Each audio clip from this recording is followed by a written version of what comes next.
Hello दोस्तों, नमस्कार। आप सभी का स्वागत है हमारे यूट्यूब चैनल पे। हम आपके लिए लेकर आए हैं सावन सोमवार की व्रत कथा। आप हमारी कथा लास्ट तक ज़रूर देखिएगा। अगर हमारी कथा पसंद आए तो लाइक और सब्सक्राइब ज़रूर कर दीजिएगा प्लीज़, माताओं और एवं बहनों। तो आइए मैं आप लोगों के लिए कथा सुनाना शुरू करती हूँ। और सुनाने से प्रारंभ मैं एक बात कही चाहूँगी, क्योंकि मुझे तो मुजबानी ये कथा याद रहती नहीं, तो मैं इस डायरी में नोट करती हूँ और इस डायरी से ही आप लोगों को कथा में शेयर करती हूँ। ज़रूरी नहीं कि ये कथा मैंने कहीं से नोट किया है, नहीं, मैंने अपने घर में ये कथा सुनी और उनसे पूछकर मैंने इस डायरी में नोट की है, ताकि मैं आप लोगों के साथ शेयर कर सकें। तो आइए मैं अपनी डायरी की कथा आप लोगों के साथ शेयर करती हूँ। तो कथा सुनाने से पहले मैं भगवान शिव का नाम लेना चाहूँगी। प्रेम से बोलिए हर हर महादेव, ओम नमः शिवाय। तो आइए मैं कथा अब प्रारंभ करती हूँ। बहुत समय पहले की तलहटी में बसे बहुत समय पहले हिमाचल की तलहटी में बसे एक गांव में शिवदास नाम का एक युवक रहता था। उसका नाम तो शिवदास था, लेकिन उसके जीवन में केवल दुख ही दुख थे। बचपन में माता पिता का साया छिन गया, घर की छोटी सी झोपड़ी भी बरसात में टपकती थी, 2 समय का भोजन जुटाना भी कठिन था। लेकिन एक चीज़ कभी नहीं बदली, उसकी महादेव के प्रति अटूट भक्ति। हर सावन सोमवार वह सूर्यदेव से पहले उठता, नदी से जल लाता और कई किलोमीटर दूर स्थित पुराने शिव मंदिर में जाकर शिवलिंग का अभिषेक करता। उसके पास दूध नहीं होता था, ना ही घी होता था, कीमती फूल भी नहीं होते थे, लेकिन वह एक लोटा जल और जंगल से लाए 3 बेलपत्र पूरे प्रेम से अर्पित करता। वह हमेशा कहता, महादेव मेरे पास देने के लिए कुछ नहीं है, बस मेरा विश्वास स्वीकार कर लीजिए। गांव वालों का उपहास, गांव वाले उसका इतना मजाक उड़ाते थे कि हम क्या बताएं। अरे शिवदास, इतने सालों से पूजा कर रहा है, क्या मिला तुझे? कोई कहता, अगर शिव इतने दयालु होते तो तू आज भी गरीब क्यों होता? लेकिन शिवदास केवल मुस्कुरा कर कहता, महादेव देर करते हैं, अंधेर नहीं। उसकी यह बात सुनकर लोग और हंसते। उन्हें क्या पता था कि कैलाश पर बैठा एक देव उनके हर शब्द को सुन रहा है। उसी समय कैलाश पर माता पार्वती ने भगवान शिव से कहा, स्वामी, आपका यह भक्त इतने अपमान के बाद भी आपका साथ नहीं छोड़ता, क्या आप इसकी परीक्षा और लेंगे?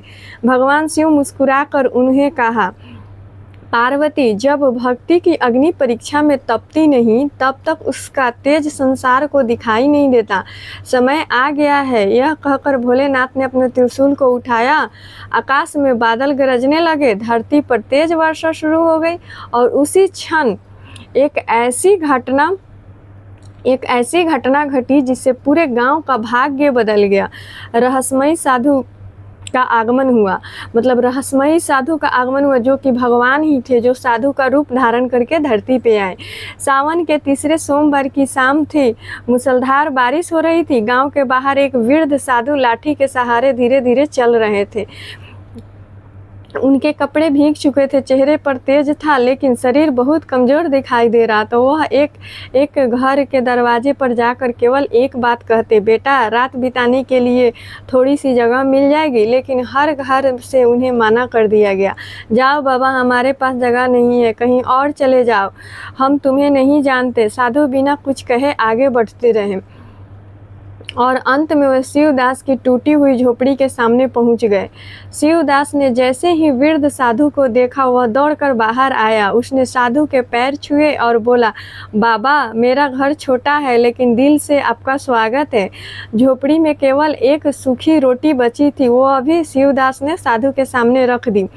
वह खुद पानी पीकर बैठ गया। साधु मुस्कुराए और बोले, बेटा, अगर कल सुबह तक तुम्हें कुछ भी नहीं मिला, तब क्या तुम्हें महादेव की पूजा करोगे?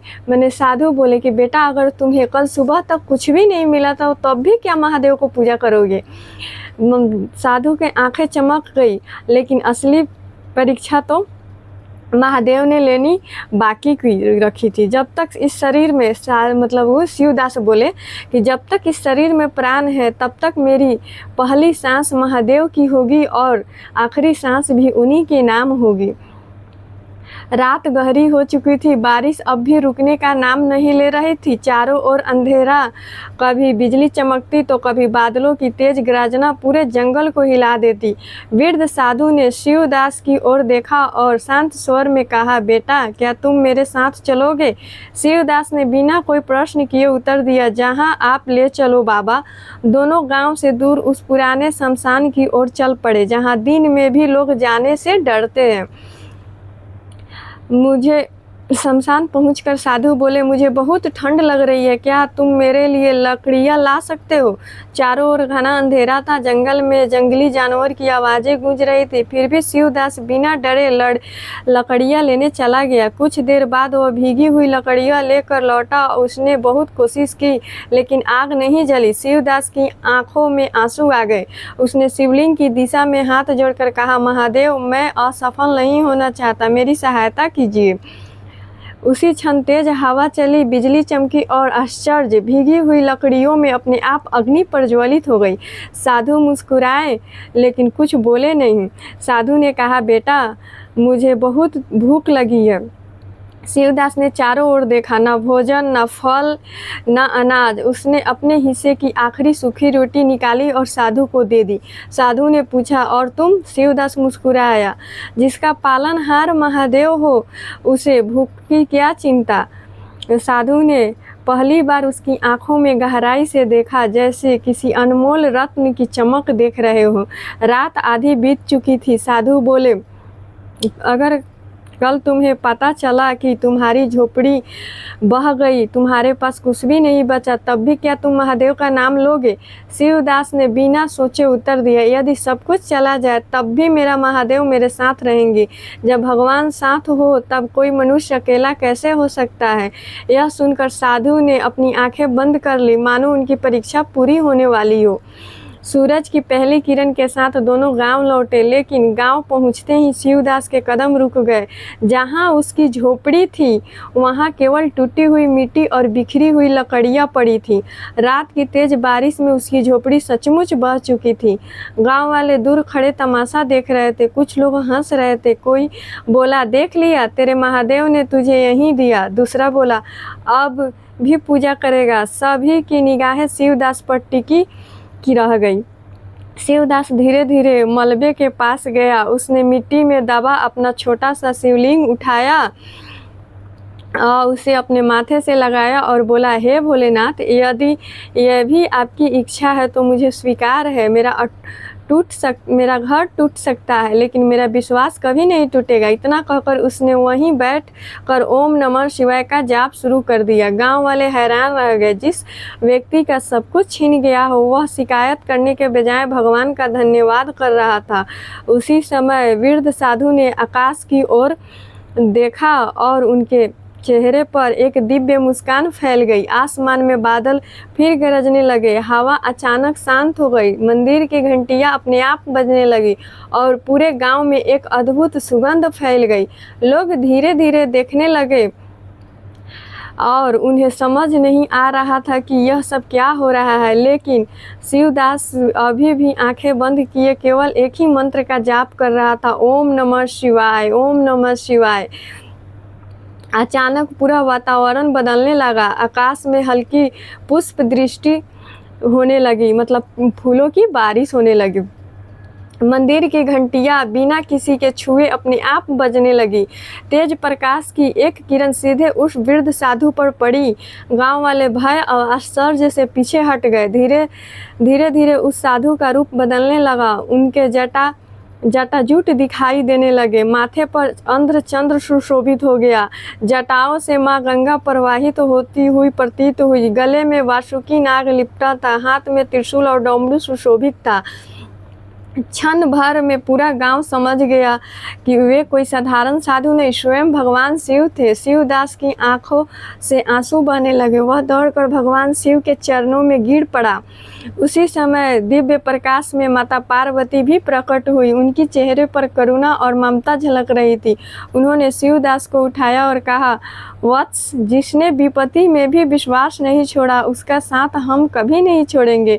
शिवदास रोते हुए बोला, प्रभु, मेरे पास देने के लिए कुछ भी नहीं था।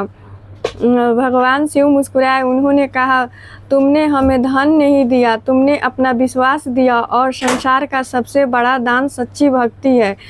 भगवान शिव पूरे गांव की ओर देखकर बोले, तुम सबने इस भक्त का उपहास किया, तुमने उसकी गरीबी देखी लेकिन उसका विश्वास नहीं देखा। सुन लो, सावन सोमवार का व्रत केवल भूखा रहने का नाम नहीं। जो मनुष्य सत्य बोलता है, दया करता है, माता पिता का सम्मान करता है और निस्वार्थ भाव से भगवान का स्मरण करता है, वही सच्चा व्रत है। पूरे गांव सिर झुकाकर खड़ा हो गया। सबको अपनी गलती का एहसास होने लगा। भगवान शिव ने अपने कमंडल से कुछ जल लिया। उन्हें वह जल शिवदास की टूटी हुई झोपड़ी की भूमि पर छिड़का। क्षण भर में जहाँ मिट्टी और टूटी लकड़ियाँ थी वहाँ एक सुंदर घर खड़ा हो गया। आंगन में तुलसी का पौधा लहला रहा था। गौशाला में गौ माता खड़ी थी। अन्न के पात्र भर गए लेकिन शिवदास की आंखें इन सब पर नहीं थी। वह केवल भगवान शिव को देख रहा था। वह बोला, प्रभु, मुझे धन नहीं चाहिए, बस इतना वरदान दीजिए कि जीवन भर आपके चरणों से मेरा विश्वास कभी न डिगे। भगवान शिव प्रसन्न होकर बोले, बस तुम्हारी यह इच्छा तुम्हें सबसे बड़ा धन देती है। जहाँ भक्ति होती है वहाँ स्वयं हम निवास करते हैं। उस दिन के बाद पूरा गांव बदल गया। जो लोग पहले उपहास करते थे अब वो हर सावन सोमवार मंदिर जाकर भगवान शिव का जल अभिषेक करने लगे। लोगों ने गरीबों की सेवा शुरू की। भूखे का भोजन, प्यासे को पानी और दुखी को सहारा देना ही भगवान शिव की सच्ची पूजा मानने लगे। शिवदास ने कभी अपने चमत्कार का घमंड नहीं किया। वह पहले की तरह सादगी से जीवन जीता रहा और हर आने वाले भक्त से केवल एक बात कहता, महादेव को सोना चांदी नहीं चाहिए, उन्हें केवल सच्चा मन चाहिए। सावन का सोमवार का व्रत हमें यह सिखाती है कि विपत्ति में विश्वास मत छोड़िए। व्रत का अर्थ केवल उपवास नहीं बल्कि मन की पवित्रता भी है। सेवा, दया और सत्य भगवान शिव की पूजा है। भगवान शिव भक्त का प्रेम देखते हैं, उसकी संपत्ति नहीं। यदि आप भी भगवान शिव में अटूट आस्था रखते हैं तो कमेंट में लिखिए, ओम नमः शिवाय, हर हर महादेव। आप सब हमारी कथा को सुनिए, पसंद आए तो लाइक और सब्सक्राइब कीजिए और हमारे साथ हमारी कथा आगे और सुनने के लिए हमारे साथ हमारे YouTube चैनल पे जुड़े रहिए। नमस्कार दोस्तों, आप सभी का धन्यवाद।